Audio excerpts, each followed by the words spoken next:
Selamat datang di Alur Donghua. Kali ini Mimin akan cerita novel The Crown, Emperor of Eternity.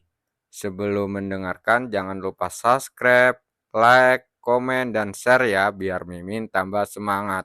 Selamat mendengarkan.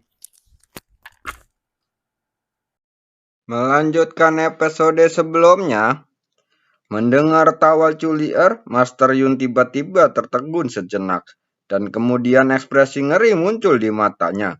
Karena pada saat ini cahaya biru sedingin es yang sangat kecil muncul di depan alisnya. Dalam sekejap, kulit di sekujur tubuhnya menjadi kencang dan dia tidak berani bergerak. Aku kalah, merasakan hawa dingin yang menusuk tulang yang berasal dari rambut biru es. Ekspresi Master Yun berubah dan dia akhirnya berkata dengan senyum pahit. Dia tahu bahwa jika kedua belah pihak berada dalam pertarungan hidup dan mati saat ini, dia pasti sudah terbunuh sejak lama. Aku menerimanya. Julier tersenyum tipis dan dia melambaikan tangannya, dan rambut biru es yang sangat kecil itu menghilang. Akulah yang menyinggungmu sebelumnya. Tolong jangan salahkan saya, Nona Chu dan Tuan Chu. Master Yun jatuh dari udara dan menangkupkan tangannya. Saat ini ekspresinya terlihat sangat tulus, penuh kekaguman dari lubuk hatinya. Bagaimana bisa Tuan Chu dan Nona Chu peduli padamu? Tiando tertawa kasar. Mendengar ini, Chu Guangsen dan kakak perempuannya saling memandang lalu tersenyum dan berkata, Saudara Tiando dan saudara Yujian terlalu sopan. Ini hanya pertandingan latih tanding. Bagaimana saya bisa peduli tentang itu? Sikap Yujian sebelumnya sedikit sombong, tapi dia tidak menyukai kepribadian yang terus terang.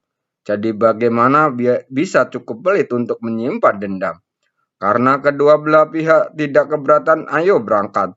Oke, Tiando tertawa dan segera naik ke langit dan terbang ke kejauhan. Setelah itu Master Yun dan praktisi Rana Juding lainnya dari Gunung Tiandu mengikuti dan bergegas ke kota Awandara.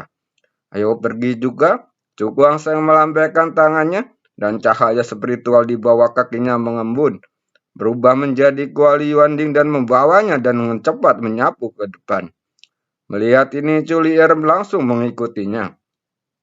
Lotian melirik mereka berdua dengan ekspresi agak rumit, lalu melompat keluar tanpa mengatakan apa-apa.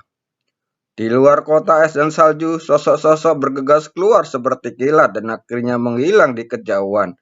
Cukuang Seng menginjak Iwading, merasakan angin tertiup di sampingnya dan perlahan membuka lengannya. Dia akhirnya merasakannya nikmat terbang bebas lagi.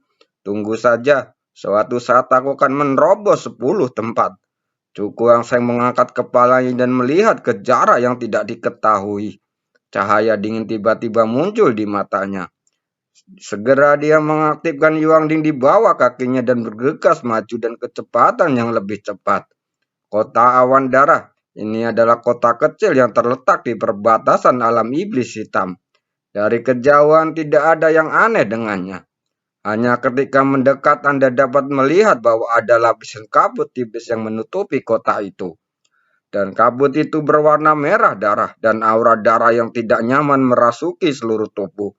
Mengingat hal ini, bahkan beberapa orang yang kejam pun tidak berani menginjakkan kaki di kota dengan mudah. Bahkan beberapa praktisi Rana Juding memberanikan diri masuk, namun akhirnya dirubah menjadi mumi begitu saja. Begitu kabar menyebar, tidak ada orang yang berani memasuki kota awan darah. Seiring waktu tempat ini menjadi reruntuhan. Ayo jalan ke sana. Tiando menunjuk ke sebuah kota kecil kejauhan dan berkata dengan suara yang dalam. Segera dia perlahan menurunkan tubuhnya dan mendarat di tanah. Melihat ini Cukuang Seng dan yang lainnya menyingkirkan Yuandi dan turun dari langit. Apakah Sorado mengetahui berita spesifik tentang kota awan darah? Kata Cukuang Seng bertanya. Mendengar ini Tiando menjilat bibirnya dan bertanya. Apakah Tuan Chu mengetahui 10 tugas teratas yang dikeluarkan oleh Tian Yuan? 10 tugas teratas? Cukuang Seng tertegun dan kemudian bertanya dengan ragu, apakah ini termasuk? Tiandu tersenyum lalu berkata, Anda belum lama memasuki Tian Yuan. Hanya murid-murid senior di Tian Yuan yang mengetahui hal-hal tersembunyi ini. Apa yang disebut 10 tugas teratas sebenarnya adalah daftar alternatif yang dirilis oleh Tian Yuan. Tingkat kesulitannya sedemikian rupa sehingga bahkan setelah lebih dari 10 tahun, tugas-tugas dalam daftar yang telah diselesaikan hanya sedikit. Dan justru karena ini, bahkan setelah bertahun-tahun, daftar 10 tugas teratas telah berubah berkali-kali. Akibatnya, banyak siswa Tian Yuan yang tidak mengetahui keberadaan daftar ini. Setelah mendengar penjelasan Tiando, Chu Guangsheng mengerti.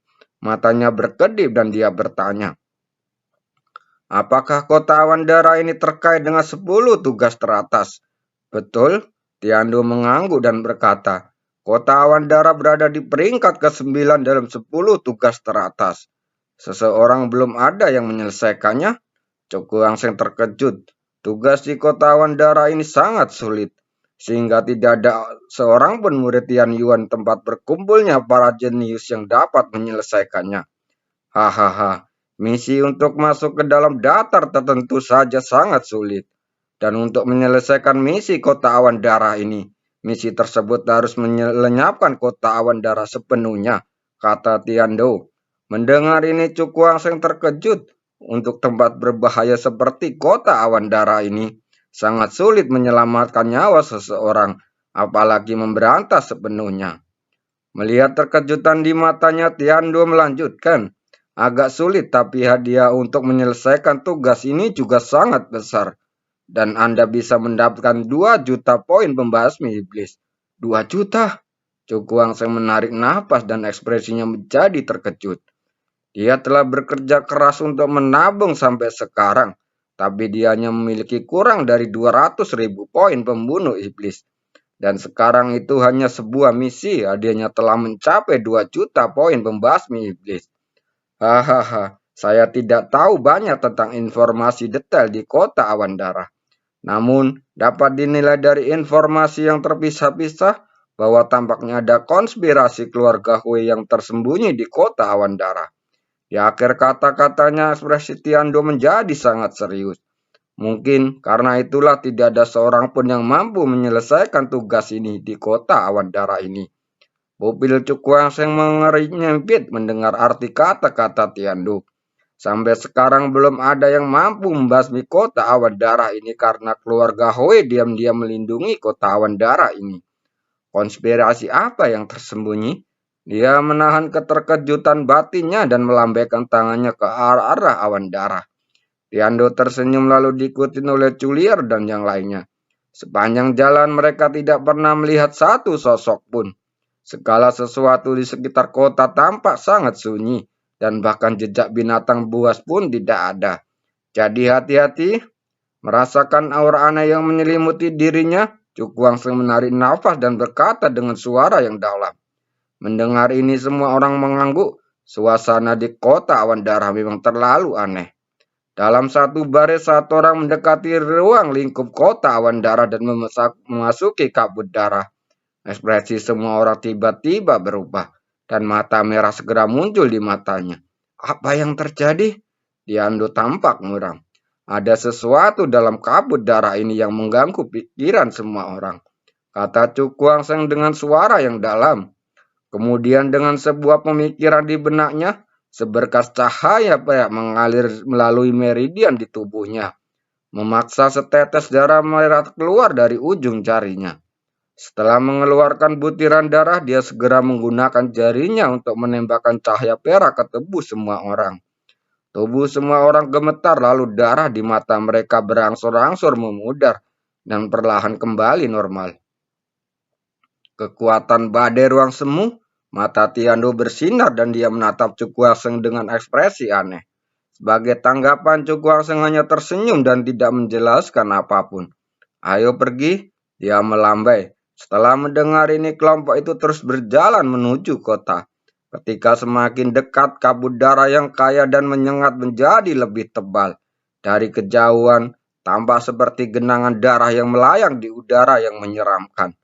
Namun, dengan perlindungan kekuatan badai ruang semu, kabut darah semacam ini tidak menimbulkan banyak hambatan bagi semua orang.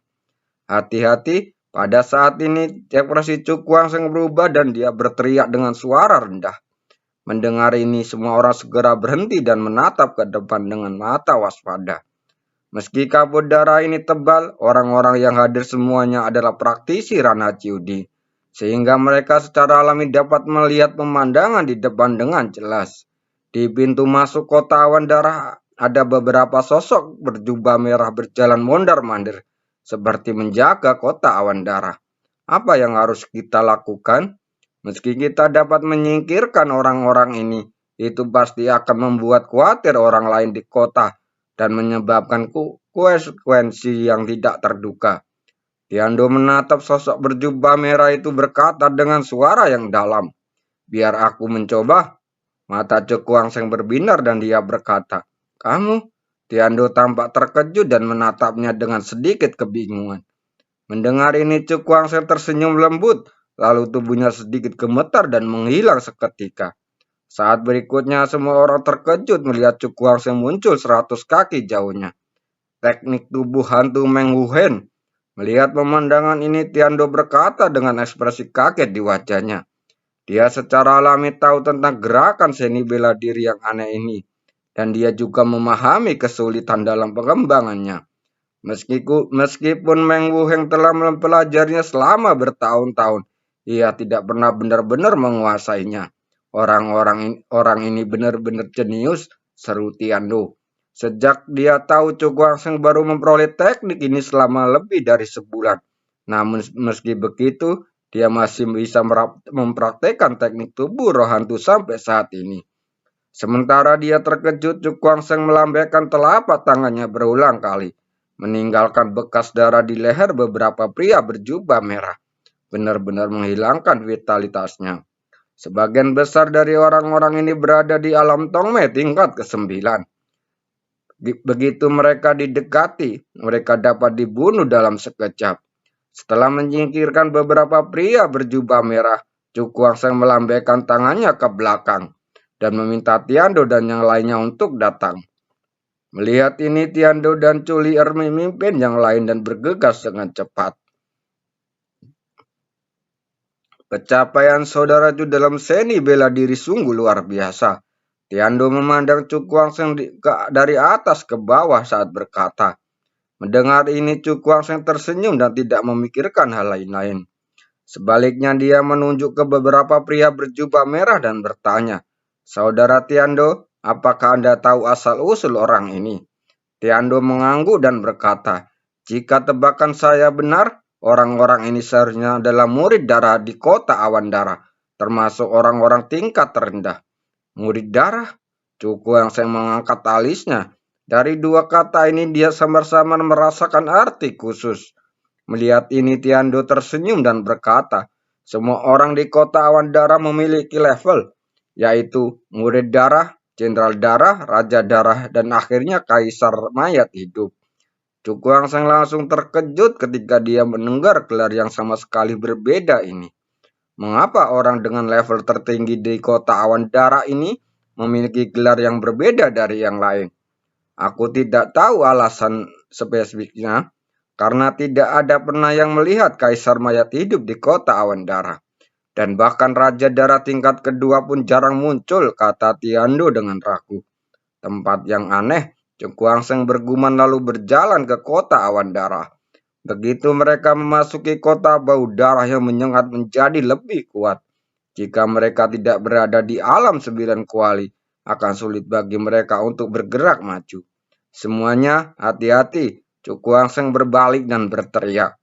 Mendengar kata-kata ini, tatapan serius muncul di mata semua orang.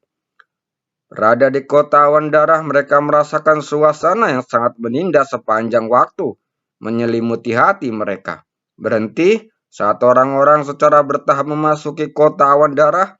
Cukuang Seng tiba-tiba melambaikan tangannya, menyebabkan semua orang menghentikan langkahnya. "Apakah ada yang aneh?" Tiando bertanya.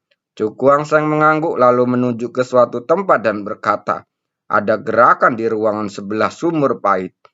Mendengar ini wajah Tiando memadat dan bertanya, "Mungkinkah itu jenderal darah?" "Saya tidak yakin. Aura mereka sangat tidak stabil." Setelah mendengar ini, mata Tiando berbinar dan kemudian dia berkata, "Orang-orang ini seharusnya sedang membuat terobosan. Mari kita pergi untuk melihat." Cuku Angseng mengangguk dan dia juga membuat keputusan ini. Beberapa menit kemudian, sekelompok orang mendekati ruangan darah itu. Ketika mereka melewati sumur, ekspresi mereka tiba-tiba membeku. Pasalnya mereka melihat puluhan mayat yang kering bertumpuk di sebelah sumur. Orang-orang ini telah kehabisan darahnya. Cuku Angseng melirik dan berkata dengan ekspresi serius, "Binatang buas ini benar-benar tidak ada gunanya bersembunyi di sini. Dia belum pernah menemukan metode kejam seperti ini, bahkan di jurang naga hitam." Mata Cuku Angseng juga bersinar dengan ekspresi jijik. Dia mengangkat kepalanya dan melihat ke ruang dengan pintu tertutup, dan diam-diam memasukkan kekuatan spiritualnya ke dalam. Saat berikutnya, pemandangan di ruangan itu muncul di benaknya. Itu adalah platform batu berwarna darah. Di platform batu, 3 sosok dengan bau darah yang menyengat duduk bersila, dan gelombang kuat memancar darinya. Benar saja, mereka membuat terobosan, dan akan berhasil, kata Cuku Angseng. Hentikan mereka. Jika mereka bisa menerobos ke ranah judi, mereka akan dipromosikan menjadi jenderal Dala dan menjadi sangat sulit untuk dihadapi. Tiando berkata dengan suara yang dalam. Mendengar ini, Cuku Angseng mengangguk lalu dia duduk di tempat. "Masuk dan tanganilah mereka. Dan saya akan membangun penghalang mental untuk mencegah fluktuasi menyebar." Dia berkata lalu menutup matanya dan membuka kekuatan mentalnya. Melihat ini, Tiando melambaikan tangannya dan bergegas ke kamar bersama Culier dan yang lainnya. Saat berikutnya, suara pertarungan sengit terdengar dari sana. Setelah 10 napas, suara perkelahian berangsur-angsur mereda dan ketenangan kembali dari ruangan itu. Apakah sudah selesai? Cuku Angseng membuka matanya, melihat orang-orang yang berjalan keluar ruangan, dan bertanya sambil tersenyum, "Terima kasih telah mendengarkannya."